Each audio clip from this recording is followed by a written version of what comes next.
So coming to primitive data types, there are only 8 primitive data types. Only 8, remember. Throughout Java, we will use only these 8 primitive data types. So what are the 8 primitive data types? Byte, short, int, long, float, double, char and boolean. So here first 4 are integer data types. These 2 are floating point data types. Char is separate data type, character, boolean is separate.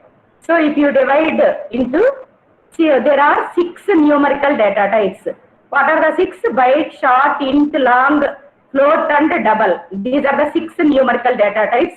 Out of 6, 4 are integer data type, 2 are floating point data type. So coming to the memory point of view, so byte will take only 1 byte of memory. 1 byte means 8 bits. So here you remember this order. The lowest data type in integers is byte. So next one is short. Like that, in this order only we have to remember. Byte, short, int, long. So data, the bytes 1, 2, 4, 8. So remember like this, 1, 2, 4, 8. Next coming to floating point, float and double. So here the bytes 4 and 8.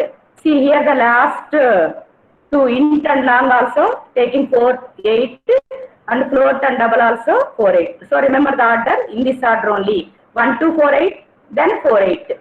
Next character 2 bytes and boolean not applicable. Okay. So these are the only 8 primitive data types in Java. Okay. So next, if you take the integer data types, there are 4 integer data types now. Byte, short, int, long. So here, what is the default data type out of these 4 and what is the default value? These 2 are very, very important. Throughout Java, we use default data type and default value. So what is the default data type for integers is int. Already explained in the last class. Int is the default data type for integers. Next, in these 2, double is the default data type. So for floating point data types, okay, double is the default data type. Okay, here in integers, int is the default data type and the default value is 0. So default data type and default value are very, very important. So in integer data types, out of these 4, int is the default data type and the default value is 0. Next coming to floating point data types, so double is the default data type and the default value is 0.0. And how do we know the size of the each data type is using this formula. So minus 2 power n minus 1 to 2 power n minus 1 minus 1, where n is the number of bits. Okay. So if you take byte, it is 1 byte now. 1 byte means 8 bits. To find the size of the byte, use this formula and in this formula substitute n is equal to 8. Then you will get minus 128 to plus 127. If you take short, the range or size is minus 32 767 to plus 32 768. Like that we can find the range of values or size of each data type using this formula. Okay. Next last class we have completed byte, short, int, long, float and double. Here the important points to remember is, for long we can take the suffix l, but it is sometimes it is optional and sometimes it is must. So the long data type, when you declare the long data type variable, so for the value we can suffix with l, means long l is equal to 10, long l1 is equal to 10l. When this suffix is required is, if the value is within the range of int, then suffix for that value is not required. But if the value of this, if the value is outside the range of int, then we have to suffix the value with l. So in the case of long data type, the suffix l is required when when it is required? If the value is out of the range of int, then L is required. If the value is within the range of int, L is not required. Already I have given examples in the last class. Okay. So due to assignment operator, you remember this concept. Due to assignment operator, always right hand side is evaluated. After that, right hand side value is assigned to the left hand side variable. That's why the default data type for this integer value is int. That's why first right hand side is evaluated with how much memory? 4 bytes. So first 4 bytes of memory is allocated to store this 10. After that, that is assigned to this B, and B is of byte data type. Byte is taking 1 byte. So 4 bytes of memory means inside the 4 bytes of memory, the binary equivalent of 10 is stored.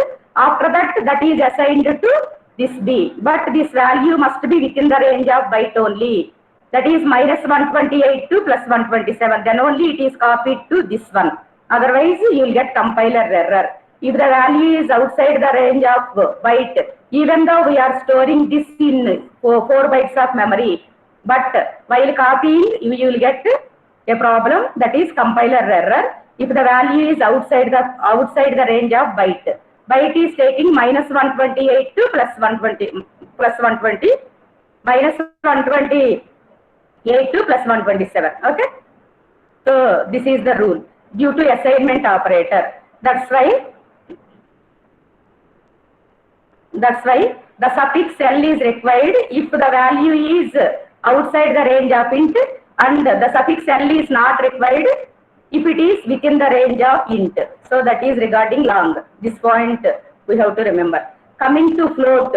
For float, the default data type is double. That's why while evaluating the right hand side, it is taking 8 bytes of memory, and the value can easily be stored in 8 bytes of memory. But after assigning that value to float data type, there is a problem. It is taking double precision, it is taking single precision. Because of this problem, so what we have to do is, to avoid this problem, we have to suffix the value with F. That's why for floating point data type, always you have to suffix the value with F. Otherwise, you will get compiler error. Suppose how do we declare float data type? Float F1 is equal to 10.3 F. That F is must. Okay, if you won't take F, you will get compiler error. This is regarding float with respect to suffix. Next, double means double D1 is equal to 10.3. D is also correct. Suffix is not required. That is also correct. So for double suffix, the suffix D is optional always. For long, suffix L is required sometimes, not required sometimes. You know the difference between that. But for float, suffix F is must. For double, suffix D is optional. It is not required. If you want to put, you can put the suffix D. Without suffix also, there is no problem. So these 6 data types I already explained in the last class. Now in this class, I will explain char and boolean. So what is char? So char data type in Java is very, very important. Already you know character data type in C language, no? But there is a lot of difference between that character in C language and character in Java language. So regarding character data type, char, all lowercase letters, it is a keyword. Next, it is always unsigned. So whereas the previous 6 data types, that is byte, short, int, long, float and double, they are signed. Signed means the values are between negative range to negative values to positive values range. If you see the byte minus 128 to plus 127 means it is taking both positive values as well as negative values. But if you take character, it is unsigned. The previous 6 data types are signed because they are numerical data types. The numerical values can be positive or negative, but here it is unsigned. Unsigned means it will take only positive values. So because of this, already explained, no? In C language, character will take only 1 byte, but whereas in Java language, char will take 2 bytes of memory. Why the difference? I will explain here. So 1 byte means because of it is unsigned, no? That's why 0 to 255. Actually, using the formula minus 2 power n minus 1 to 2 power n minus 1 minus 1, you will get the range is minus 128 to plus 127. But here negative values are not allowed. If you combine that in the positive values, you will get 0 to 255. Minus 128 to plus 127 becomes 0 to 255 if you take only positive side. That's why the range for character in C language is 0 to 255. If you take Java language, it is taking 2 bytes of memory. That's why the range is 2 bytes means you know no. The range is minus 32,768 to plus 32,767. If you combine these two, then you will get 0 to 65535. Only positive values. Now here the question is, in Java, why character will take 2 bytes of memory? So here the reason is that here in Java already explained J2EE is there. Means using J2EE, we are developing web applications. Web applications means worldwide. Web applications are used by worldwide. Means it has to support all the languages of throughout the world. That's why here we are taking in Java for character 2 bytes. So it will support all the languages because all the web applications are developed using Java language. If you take Google or Yahoo, all those are developed using Java language. That's why it is taking 2 bytes. But using C language, we can develop only standalone applications. We can't develop web applications because it is supporting only English language. That's why here it is, the range is 0 to 255. You know the ASCII code. So ASCII code for capital A is 65 and small a is 97. And alphabets also, and the special characters also, or digits also, for each and every special character and digit in the keyboard. For each character is having ASCII value. That's why it is supporting only English language. Because it is using C, we are developing only standalone applications. But using Java, we are developing web applications. That's why it has to support all the languages. So how it will support all the languages is, that's why in Java, it is taking 2 bytes of memory. That's why here the range is 0 to 65535. So here from 0 to 255, same ASCII code is available in Unicode also. From 256 onwards, they are taking the alphabets of different languages. Okay. So if you take Hindi alphabets, the ASCII, the Unicode value of that Hindi alphabet A is 1000. That's why from 0 to 65535, you will get the alphabets of all the languages which are supported throughout the world. So that's why the Java language character is very, very important. It is taking Unicode, and ASCII code is a subset of Unicode.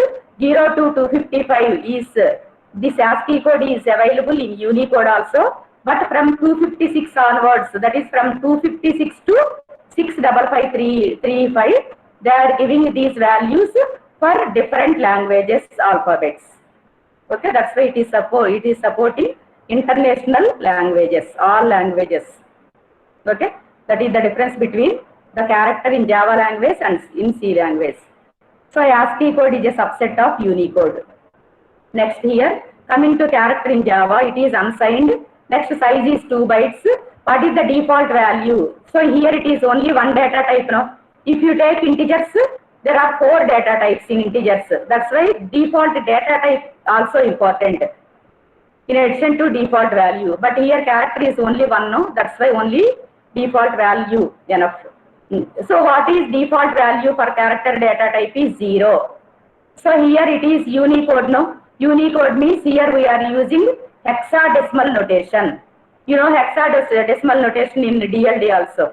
Hexadecimal means 0 to 15, 0 to 9 digits, and 10 to 15, you know, capital A to capital F or small a to small f. You know how to convert an integer into hexadecimal notation.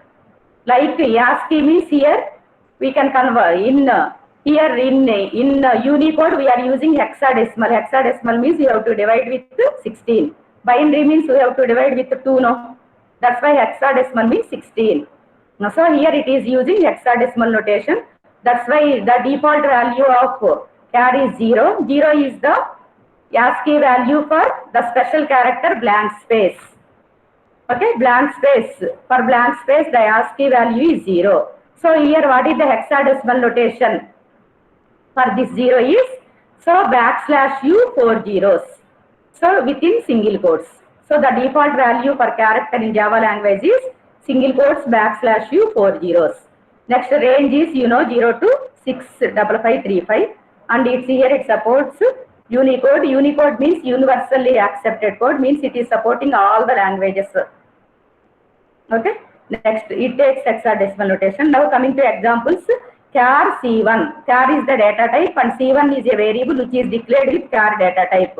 So if you print system.out.println the value of C1, what you will get? Okay, here we are not assigning any, we are not initializing the variable C1 with any value. Unless you initialize this variable, the default value will be assigned by the compiler, already explained in the previous examples. So what is the default value of this character data type? \u 4 zeros or blank space. So if you print the C1 value, you will not get any output. Means it is blank space. You won't find any output. Means it is blank space. So the default value for character variable is blank space, which is internally, which value is stored is \u 4 zeros. It is the Unicode value for blank space. Okay. Now here when the default value comes into picture is in any data type, if you declare the variable only without initialization, then the compiler will assign the default value based on the data type. For all the integer data, for all the 4 integer data types, the default value is 0. For floating point data types, the default value is 0.0. Like that, for character, the default value is \u 4 zeros. When the default value comes into picture is, if you won't initialize the variable with any value, then the compiler will assign the default value for that variable based on the data type. This is very, very important concept in Java language. But in C language, only always garbage value is assigned by the compiler unless you initialize the variable. So this is the important point to remember in Java language. What is the default data type and when we use default data type, and what is default value and when we use default value. So these two are very, very important in Java language, because in each and every program we use these two, default data type and default value. Okay. Next, here char C2 is equal to A. This is, characters are enclosed in, character means only one character and it must be enclosed in single quotes. So here we can take any character. Okay, special characters also we can take. So for each character we have ASCII code or Unicode value. So internally the binary form of that ASCII value or Unicode value is stored in the memory. This A will not be stored as it is in the memory, even though if you write single quotes A. So what is the Unicode or ASCII code value of capital A is 65. So that 65 is converted into the binary form. After that, that binary value is, the binary equivalent value of this capital A is, 65 is stored in the memory. So inside the memory, this A will not be stored as it is. The ASCII value of A is 65. First 65 is converted into binary form in case of char in C language, but here 65 is converted into Unicode value. So what is the Unicode value of 65 is, you have to use a hexadecimal conversion. So hexadecimal conversion is 16. 16 means this 41 is the equivalent hexadecimal value of this 65. Okay, 41. 41 means how to convert again into this integer. 16 power 0, 16 power 1. 16 power 0 is 1, 1 into 1, 1, plus 16 power 1 into this 4, 64 plus 1, that is This 41 is again converted into integer, that is 65. So here, if you give any value, any character, it will take the this ASCII code or Unicode value of that character. Next, after that, in Java, it is taking Unicode. That's why it uses hexadecimal notation.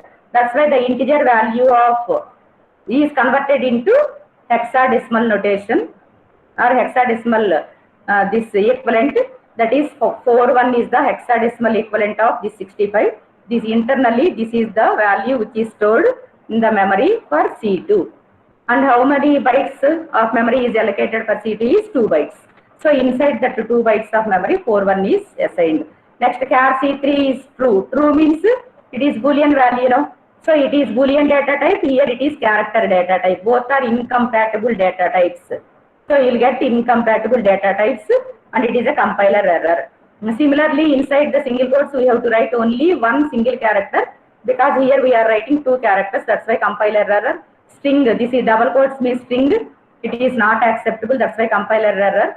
Next, here without quotes also not correct. So always character must be enclosed, single character must be enclosed in single quotes, but here no single quotes, no, that's why compiler error. So write the compiler error also. This is regarding char in Java. Next, last, that is the 8th primitive data type is Boolean. Okay. So what is the Boolean data type? So lowercase Boolean, it is a keyword.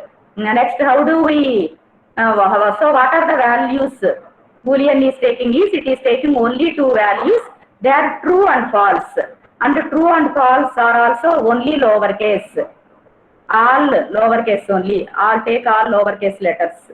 Okay. Next, it cannot take 0 and 1 like in C language. Okay. That's why it is taking only 2 values, lowercase true and lowercase false. And here, what is the default value for Boolean data type is false. So out of these 2 values, false is the default data type. Okay. Now, for it is only one data type, no? That's why there is no concept of default data type. Only in case of char and Boolean data types, only you have to remember default value. For char, default value is \u 4 zeros within single quotes, that is for blank space. And for Boolean, default value is false, because here it is taking only 2 values, true and false, but false is the default value. Now we will see the examples. So range, size and range not applicable. It is vendor dependent. Now I will give you the examples of Boolean. So Boolean lowercase, this is the data type. I am declaring a variable p with Boolean data type. Here I am not initializing this variable p with either true or false. Then what is the compiler will assign default value to this variable p. Unless you assign the value on your own, then the compiler will assign the default value based on the data type. So here what is the data type? Boolean. So what is the default value for Boolean data type? False. That's why when you print this b value, you will get the value false. Who will assign that false value to b is compiler. Okay. So system.out.println b. When you print, you will get the output as false, because this is assigned by the compiler. Next, if you want to assign, you can assign while declaring the variable. So Boolean b1 is equal to true. If you print the b1 value, you will get the output as true, because we are assigning here now. Next, Boolean b is equal to true. So already explained, you have to take only lowercase true or lowercase false. But here I am taking uppercase t. That's why it is also error. Only lowercase letters are allowed in true and false. Next example is, this is character now. So you know this is character. So I am assigning character to Boolean variable. So here the Boolean is one data type, character is another data type. These two are incompatible types. That's why when you execute this or when you print this b1 value, it will give you compiler error saying that incompatible data types.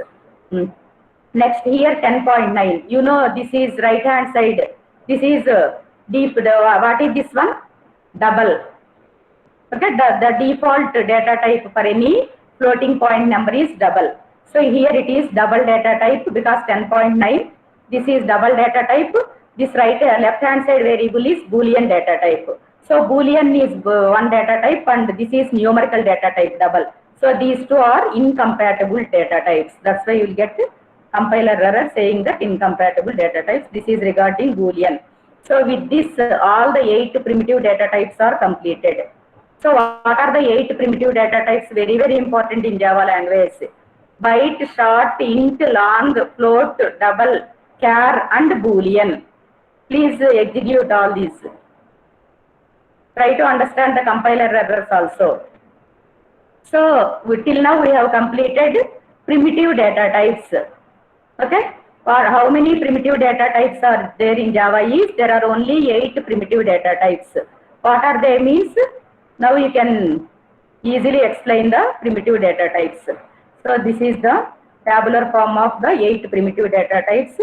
So try to understand this one. This is data type first column. So how many are there? 8 now. So here I have written. So only with this order only you write byte because it is taking one byte now. That's why byte, short, int, long. Next float, double. Next char, Boolean. So the next is size in terms of bytes. So 1, 2, 4, 8. Then 4, 8. Then 2 and size not applicable in case of Boolean. Next range. You know the formula now. Based on the number of bits, we can write the formula that is -2 power n minus 1 to 2 power n minus 1 minus 1. Based on this, here 1 byte is equivalent to 8 bits. Like that, first you convert bytes in terms of bits. After that, apply this formula by substituting n value. So like that, you will get the ranges. For floating point, you have to remember these ranges. Char already explained, unsigned. That's why 0 to 65535, they're not applicable. Next, signed or unsigned. So here char is the only unsigned data type. All the numerical data types are signed and Boolean not applicable. Next. So what is this last column is corresponding to each primitive data type. There is a wrapper class in Java. Okay. So wrapper class is separate concept. So, but you remember like this. For each primitive data type, there is a corresponding wrapper class with the same name. But only in case of int and char, full forms are there in class names. So if you take int, integer is the wrapper class corresponding to the int data type. Similarly, character is the wrapper class corresponding to char data type. But the naming conventions for classes now. So the first word, first letter must be capital letter. See, the data type means it is a keyword. That's why all the letters must be lowercase only. All these are lowercase. Here in all these data types, we have only used lowercase letters because all these are keywords. That's why byte is the primitive data type. What is the corresponding wrapper class is byte only with the same name, but only difference is here take the first letter as capital B. Like that short, int, full form integer. Like that you can observe this. But if you take char, it is character.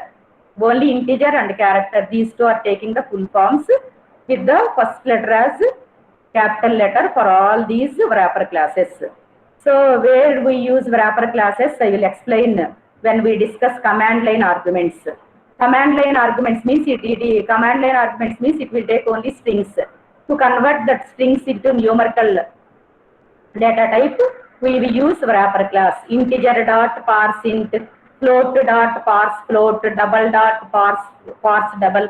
Like that, we use wrapper classes when we convert strings into the corresponding numerical data type.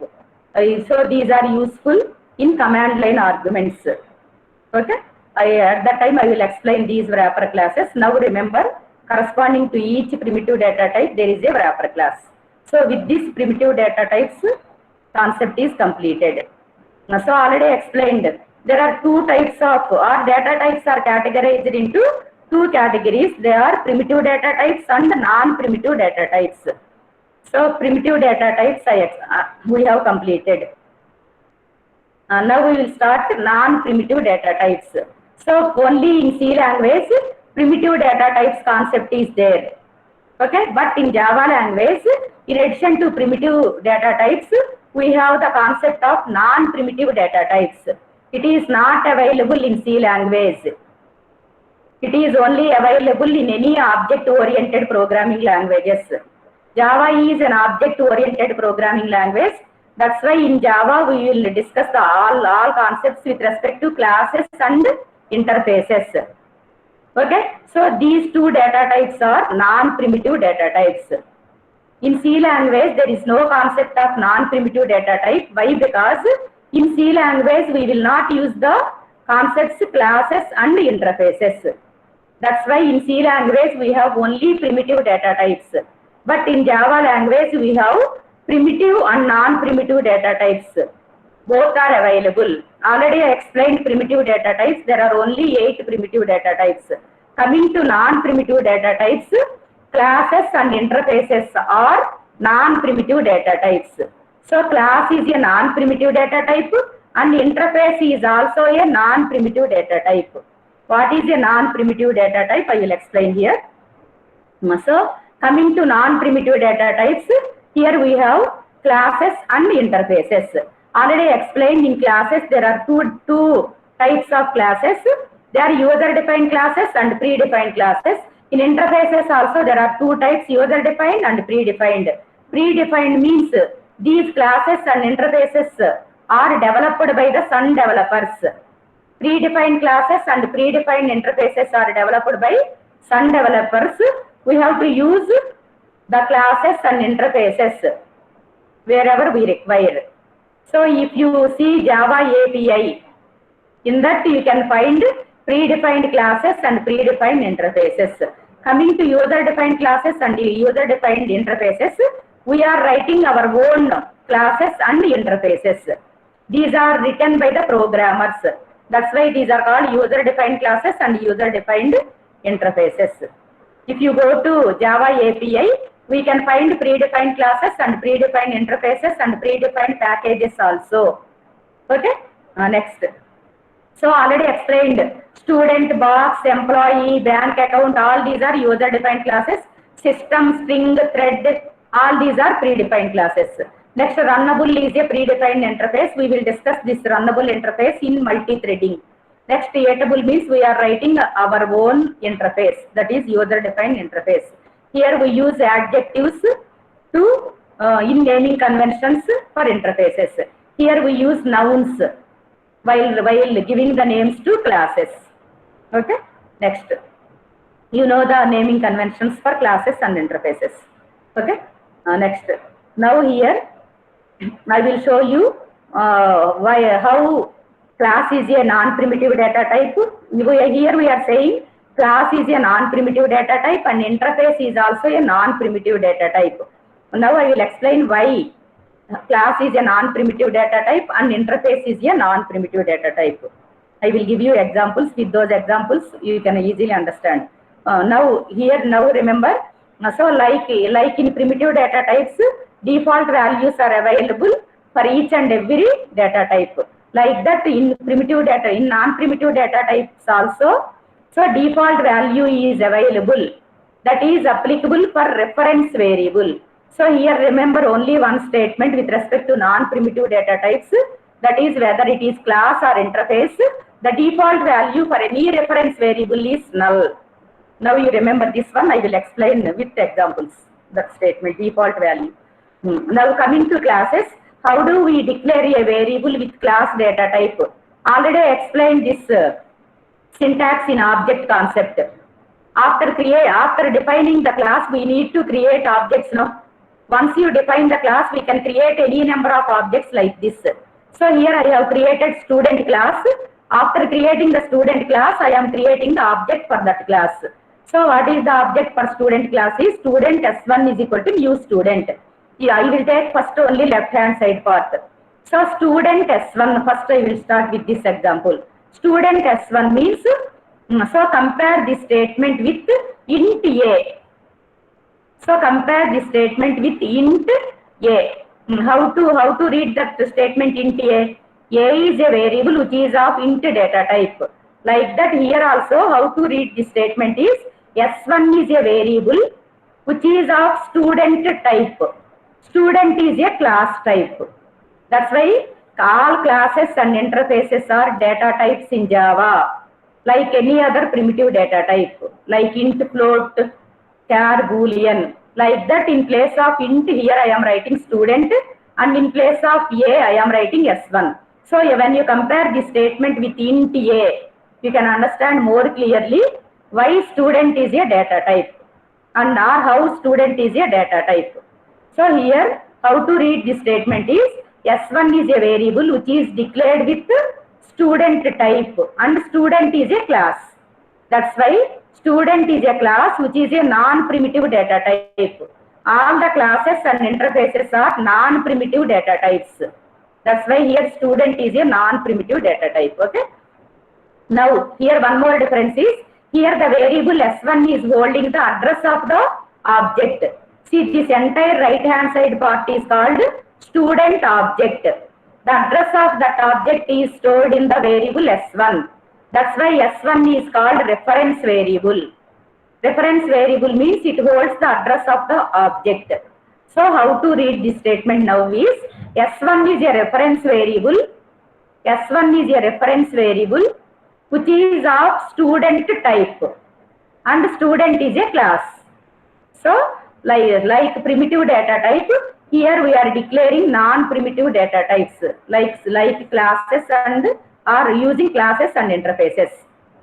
So using classes and interfaces, we are declaring the non-primitive data types like this. So in Java, we need to know the non-primitive data types. There are non-primitive data types are classes and interfaces. So all classes and interfaces are data types in Java, like primitive data types. So if you take int A, student S1, both are of the same structure. Int A means A is a variable which is of integer data type and int is a primitive data type. Here S1 is a reference variable which is of student type and student is a class which is a non-primitive data type. So try to understand the difference between primitive data types and non-primitive data types in Java. Otherwise, there is no use of writing Java programs. Basics are very, very important. Okay. And now how do we create an object for student class after defining student class? So student S1 is equal to new student. This right hand side part is object and the address of this object is storing in this variable S1. That's why S1 holds the address of the object. That's why it is called a reference variable. And student is a data type. That too it is a non-primitive data type because it is a class. So here write non-primitive data type. So if you take the right hand side, now no need to explain the right hand side because we are discussing only non-primitive data types with classes and interfaces. That's why try to understand this part. So if you take this right hand side part, this is like a value. If you take int A is equal to 10, means 10 is assigned to this A, no? Like that student S1 is equal to new student, it is a like value. Data type, variable, and right hand side is value. Value means the address of this object is stored in this variable S1. So here is student, this parenthesis is nothing but constructor. So here it is wrong. It is not a variable. Note down it is a constructor. U is an operator which is assigning memory for that object. I will explain this statement once again.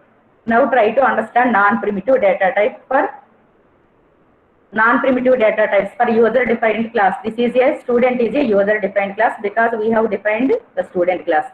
Like that for predefined classes also, with respect to predefined classes also, I can explain the non-primitive data types. So string S1.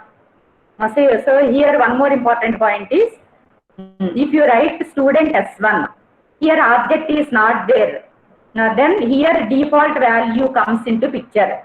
So unless you assign the value to this variable, so null is assigned by the compiler.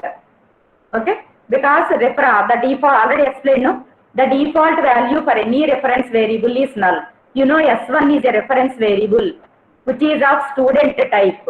That's why any reference variable, okay, for any reference variable, the default value is null. That's why here we have not initialized this. That's why null is assigned by the compiler. Okay, so S1 holds null. If you print system.out.println of S1, so what will be the output is null. That's why default value for any reference variable, whether it is class or interface, it is null. You remember that statement. Next, With respect to predefined classes also, we can explain non-primitive data types. String S1, string is a predefined class, and S1 is a reference variable which is of string data type. Okay, string is a non-primitive data type. So here we have not assigned any value to this S1 now, means right hand side is not there now. That's why null is assigned to S1. If you print system dot, if you print that is system dot out dot println of S1, you will get null as output. Similarly, we can assign the value to this S1. Value means the address of this object is stored in S1. That's why here string S1 is equal to new string of Ramu, means one object is created with the inside that Ramu is stored and the address of that object is assigned to S1. If you print string this system dot out dot println S1, you will get the address of that object. So here this is the example. So this is object, the address is stored in the variable S1. Okay, unless you initialize this S1, you will get null. Next, this is coming to interfaces. Interfaces are also the non-primitive data types. So for interfaces, we can't create objects. We can only create reference variables. I will explain in depth about this concept when we discuss interfaces. But till now, remember only for interfaces, we can't create objects. But for classes, we are creating objects now. Student is a class. We are creating object. Object means this right hand side, this part is called object. New student parenthesis is called object. For classes, we can create objects with new operator. Here for predefined classes also, we can create objects with new operator. This right hand side is called string object, and the address of the string object is stored in the variable S1. So for classes, we can create objects. But for interfaces, we can't create objects. We can only create reference variables. Why, I will explain later. Now note down runnable R1. So here R1 is a reference variable which is of runnable type. So runnable is an interface, predefined interface. So we can use interfaces for non-primitive data types. That's why runnable R1. So already explained, unless you assign the value for this R1, so default value for any reference variable is null. That's why null is stored in this R1. If you print that R1 value, you will get null. Now, similarly, user defined A-table E1.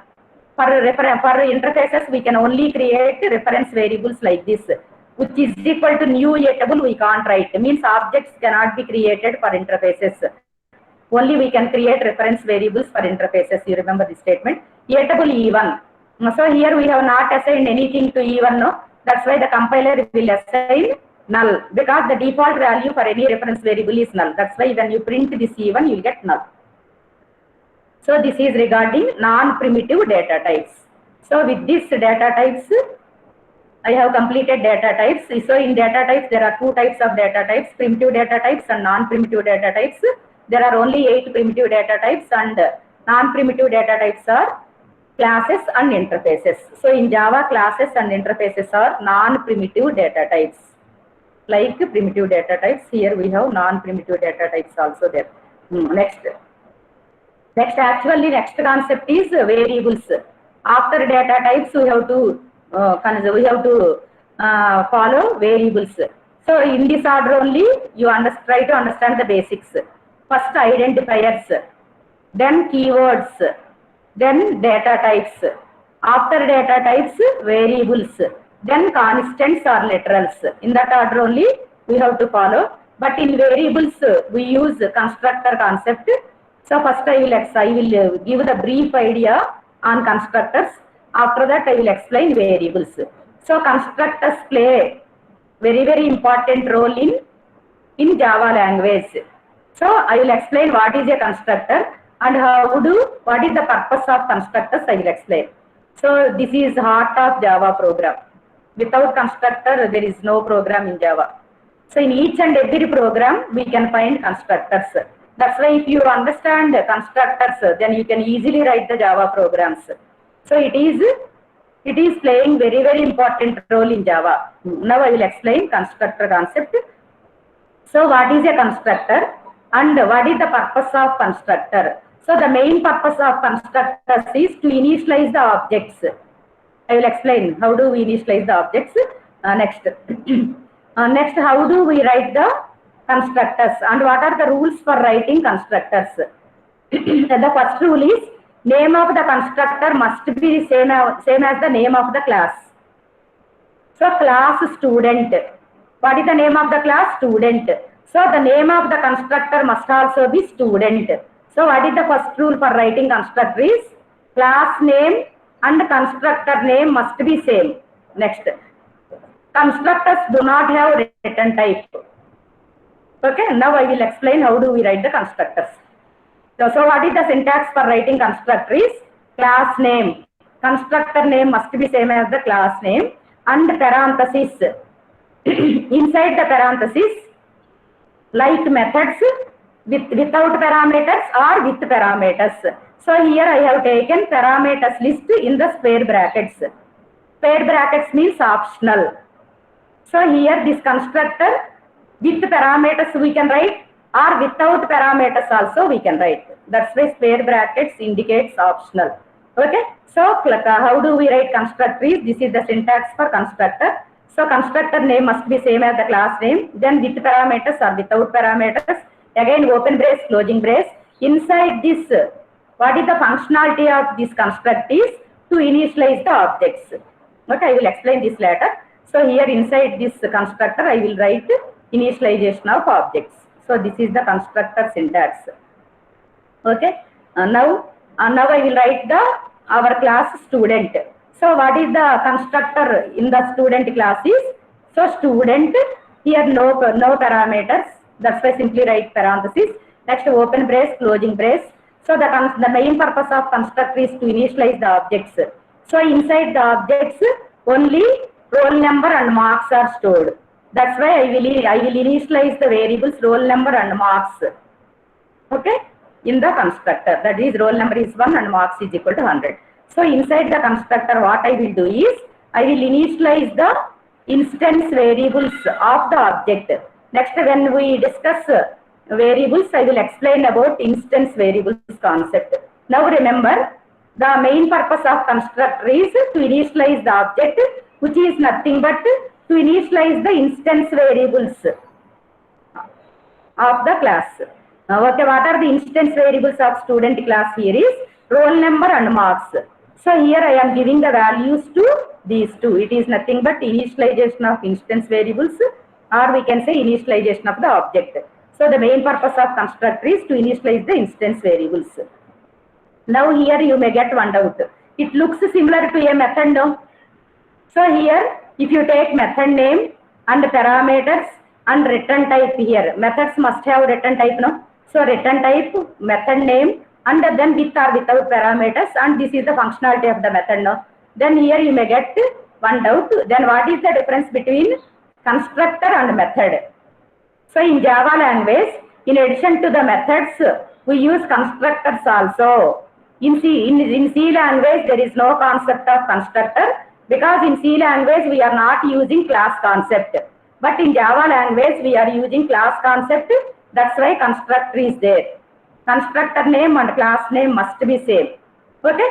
Now I will explain what is the difference between method and constructor.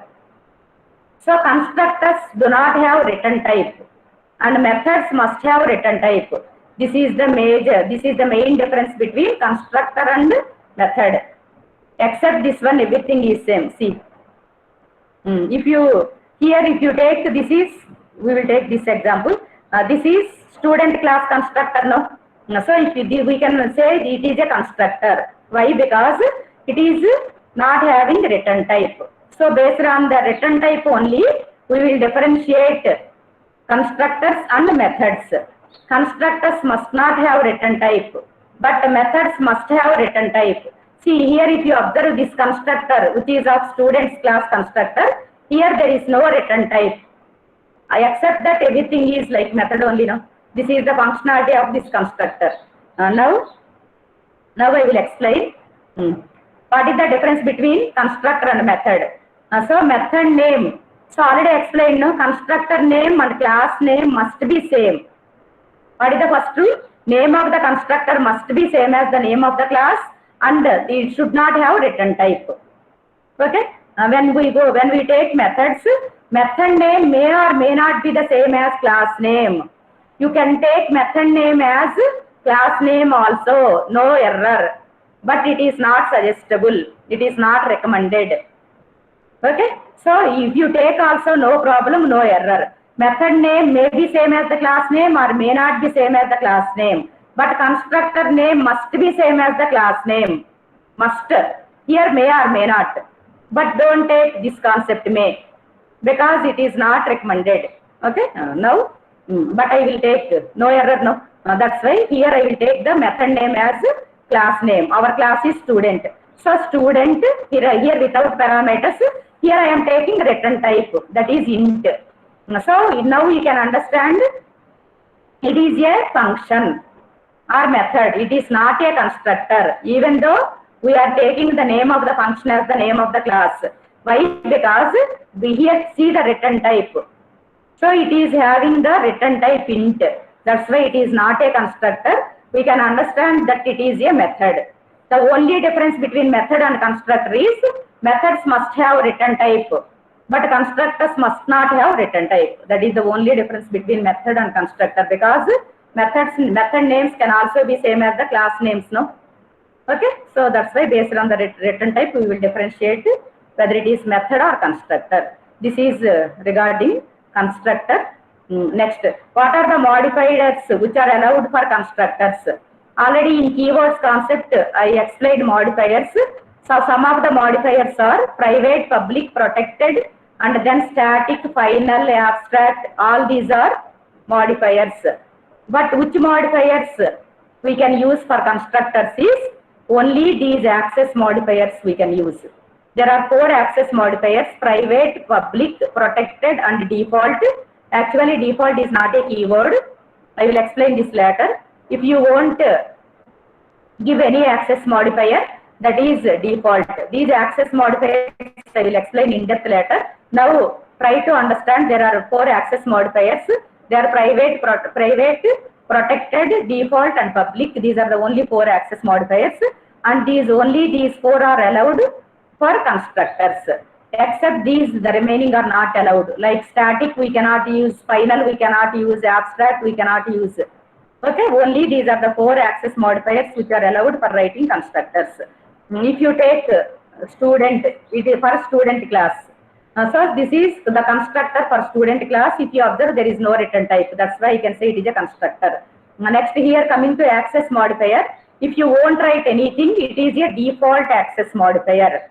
There is no keyword default. If you won't mention anything, and you understand that it is a default access modifier. I will explain these later. Now it is a default access modifier. That's why it is the correct syntax for constructor. That's why no error. Next, public also, public student also we can take. Public is an access modifier which is allowed for constructor. That's why no error. Next, if you take static is a modifier, but which is not allowed for constructors. That's why it is error, compiler error, syntax error. Compiler will check only syntaxes. This syntax is wrong, because for constructors we can use only 4 access modifiers. They are private, public, protected, and default. That's why here I am using static error. Here I am using final. It is also compiler error. Here void student. Tell me what is it error or no error? Here it is not an error. Don't take the student as a here constructor, even though it is taking the same class name student. But already explained, no, methods may take the class name. Okay, that's why here see the return type of this student. This is void. No, return type is there, means it is a method. That's why it is not an error, because method name may or may not be same as the class name. Here I am taking the method name as the class name, which is student, and based on the return type we can understand it is a method, but it is not the suggestible one. But no error. See, no error. It is correct only. Okay. So with this, okay, the basics of constructors completed. Okay. In depth we will see the constructors part later, because here different types of constructors are there. Then we go to the next concept, that is constructors concept. I will explain in depth about constructors. Now I have given only basics of constructors. How do we write the constructors, and what is the difference between constructors and methods, and what is the next one? What are the access modifiers which are allowed for constructors? Only basics I have explained. Next, when we discuss constructors, there we will discuss the types of constructors. There are two types of constructors: compiler generated constructors and user defined constructors. Compiler generated constructor is also called default constructor, and under user defined constructors we have two constructors: no-arg constructor and parameterized constructor. So there are three types of constructors: compiler generated constructor, user defined no-arg constructor, and user defined parameterized constructors. These three are very, very important. Okay. So in the exam you may get the question like this: explain about what is a constructor, and what are the rules for writing constructors, and what are the types of constructors. If you take types of constructors, we have only three types. They are compiler generated constructor, user defined no-arg constructor, and user defined parameterized constructor. Next I will explain these types in depth, and there we will write the programs on each of these three types. Okay, default constructor, user defined no-arg constructor, and user defined parameterized constructor. These three are the types of constructors. Next class I will explain variables. So okay, this is the variables. After data types we have to see variables, but in the variables I am using constructor word. That's why I have given some basics on constructors. Next class tomorrow I will complete variables. Okay, with this